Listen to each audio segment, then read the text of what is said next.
Hi, my name is Steve Guettermann, and I would like to welcome you again to the friendly confines of my treehouse office in Bozeman, Montana.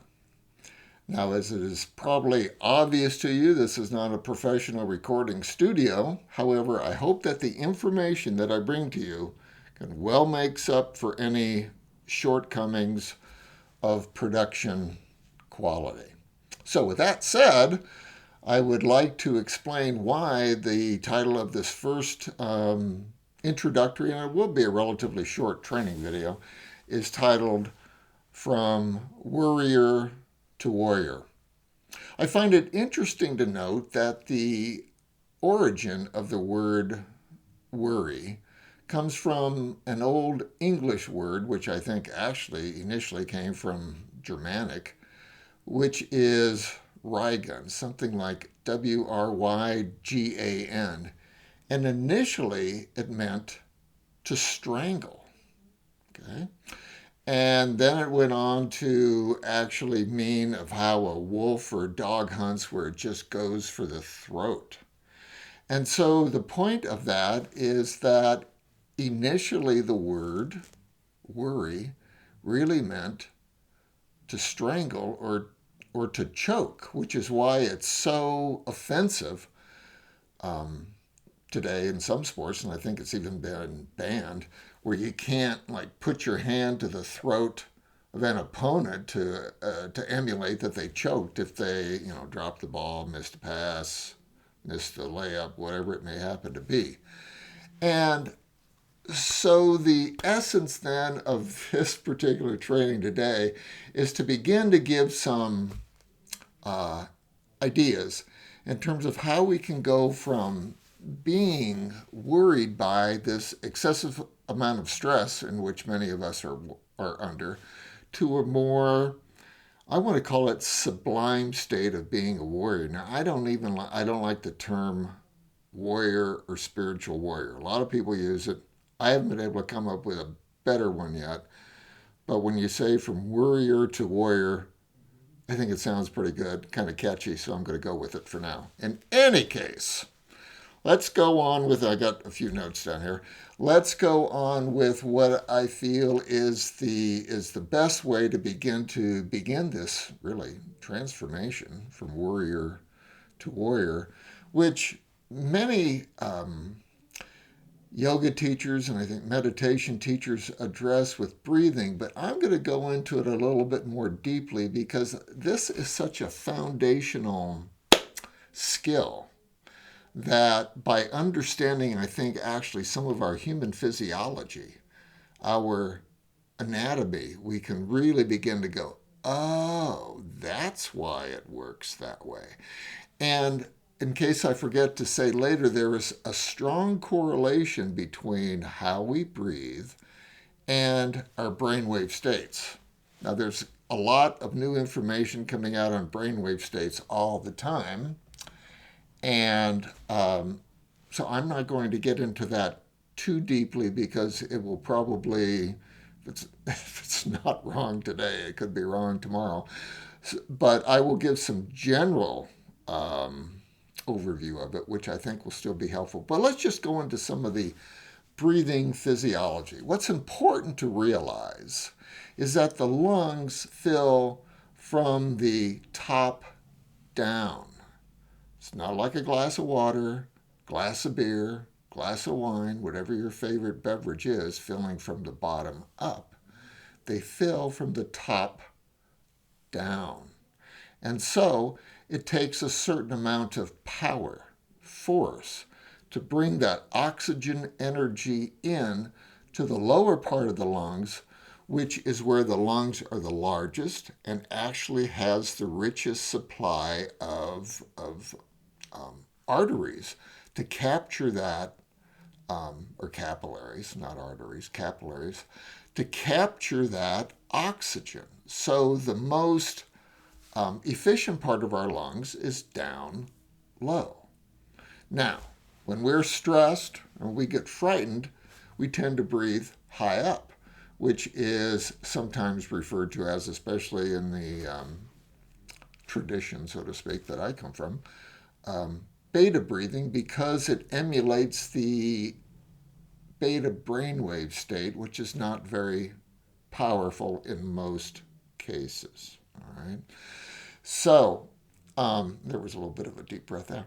So, what we want to do is to begin to maximize our lung capacity, which then signals the body to begin to maximize our human potential. That's what's key.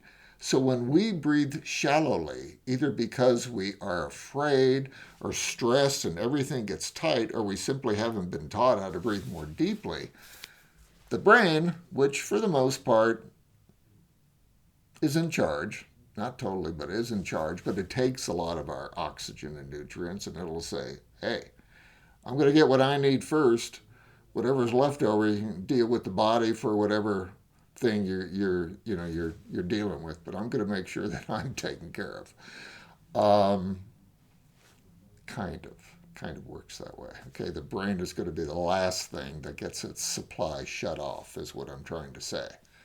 So, if we breathe shallowly, which is known as clavicular breathing because it's up here in the clavicles, we're not using our full potential of our lungs, as I've mentioned before. Okay, so we want to start getting it down more.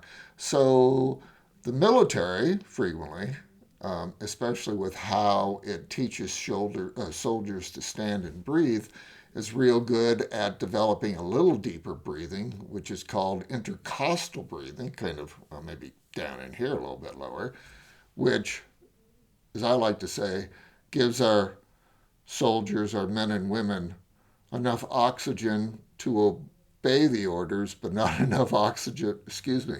Yeah, it gives our people in the military enough oxygen to obey the orders, but not enough oxygen to question the orders. Okay?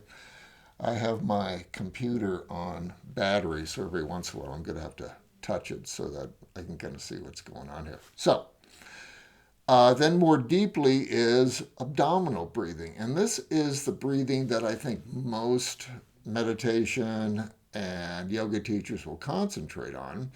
And it's good, and it begins to get maybe about 50 to 60% of the lungs involved.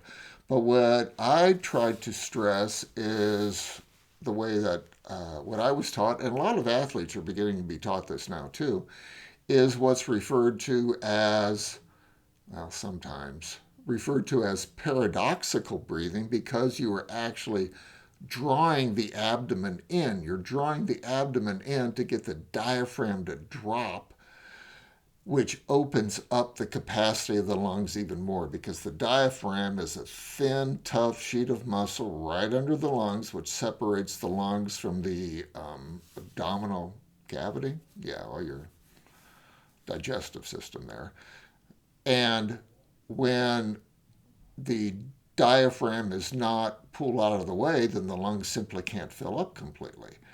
And so, yes, it does kind of get out of the way when you exhale and the abdomen goes out. But it really gets out of the way when you pull the abdomen in. And that's why it's called paradoxical breathing, because it's a paradox, at least by some people. It's a paradox that you actually get more oxygen by pulling the abdomen in, because it gets the diaphragm out of the way, and so the lungs can drop more fully. And then you're getting into, maybe an 80% range. And so I stress this type of breathing because otherwise we get this, what I refer to as a bio-inversion layer of stale air down here at the bottom of the lungs that never gets out. So it's got all this toxin in here that we have to mix, force, and get it out, because something else needs our waste products. We don't want our waste products. It's kind of constipation of the lungs, and we all know that's not good. Okay, so we want to get that out. So I go into the breathing more when we really get into a meditation class, but I just want to stress the importance of the anatomical reasons for deep breathing, being that the lungs are largest and have the richest supply of capillaries in the lower part, that by drawing the abdomen in, and the best way to begin practicing this is to lay flat, and I think it's the best way to practice it, is to lie flat on the floor with the knees bent and then the feet flat on the floor, and then practice pulling that in. And you can really even feel the diaphragm almost going up against the spine. And then that is an indication that the lungs are really getting filled. But another indication is how long you can make your exhalation. And a long exhalation is one of the ways that you get into a brainwave state that is more conducive towards the intuitive aspects. Okay, from the alpha theta brainwave state more to the predominant theta brainwave state. Now, it's also important to remember that all these brainwave states are all present at the same time, but we're looking at, as I said, a predominant brainwave state, okay, the one that has the most power and influence over our body-mind at a particular time. Okay, so the reason why this is important, this relates to the going from Worrier to Worrier, is that we want to go from having a belief system to a knowing system. Now, how do we get there? Look at my notes here to make sure I get this right, because I think this is important. We get from a belief system to a knowing system by beginning to activate and trust our intuition. And then we take action on it. And then we refine our feelings. Okay, of honestly, what is it how do I feel that I should act here? And then finally to reflect upon this, to refine the experience. So we have intuition, action, feeling, and reflection. And that's how we begin to go from a belief system, which is what somebody else has told us, okay, to a knowing system based upon our experiences and considering the possibility that what we've been told just isn't right for us. It might be right for whoever told it to us, but it may not be right for us. And then from there, so the type of questioning that going from a belief system to a knowing system entails is what I call a questioning system of should I or shouldn't I, which is like, well, should I go to the mall and have pizza or go to the mall and go shopping, or to really get into the deep questioning of right action. How can I serve?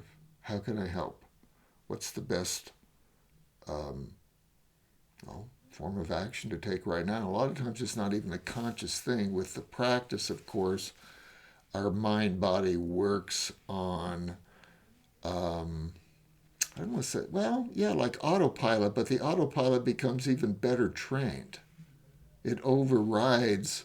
It's an autopilot that overrides the belief system. I've never said it quite like that before, but it's kind of like that.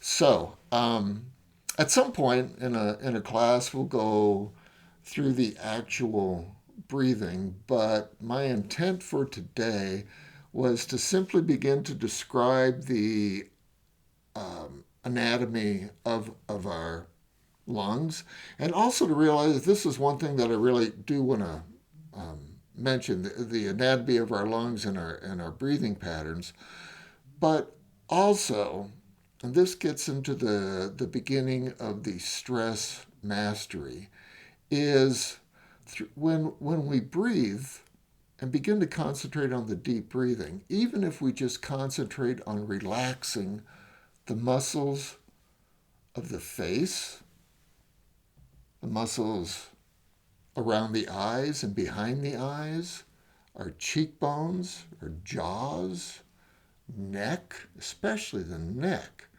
because this is where the thyroid is, which is responsible for our metabolism, which means it's responsible for our expression. This is what's so key with the breathing, is to relieve and reduce our stress through right action. Okay? And with the thyroid being our volitional center, especially looking at the throat chakra, being the volitional center, and then combining our intuition with that right action, then we begin to basically live in the world in a different way. And it's not so much that we transcend the stress, but we have the confidence and competence to deal with it. We trust a higher level of energy, because this oxygen coming in is not just oxygen, it's also that chi, which I've mentioned in other videos over the years. So we are increasing not only the amount of resources we have for right action, but increasing the quality of those resources. All with the breath and the conscious relaxation just of the face and the throat. When you begin to breathe, when we begin to breathe and feel that air going up through the sinus area, this is where my anatomy's not that good, nasal passages, then down through the trachea, passing past the thyroid, relaxing all that, it begins to influence even the temperature of those areas. When they're tight, they get hot, clamped up. I mean, we're worried, we're choking. And the purpose of this type of breathing is to get that hand off of our throat, square our shoulders, be relaxed, alert. Say, back off, stress. I've got this under control. Thanks for letting me know I needed to deal with something. But you're not going to limit my choices by choking me.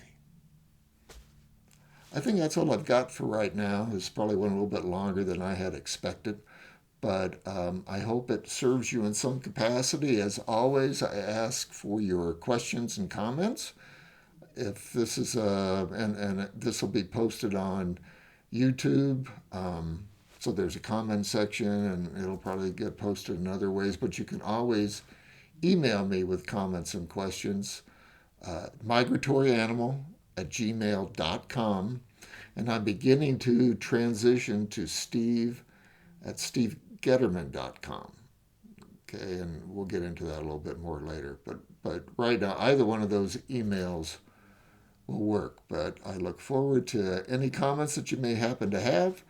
And the next video, which will probably be posted a couple of days after this one, I think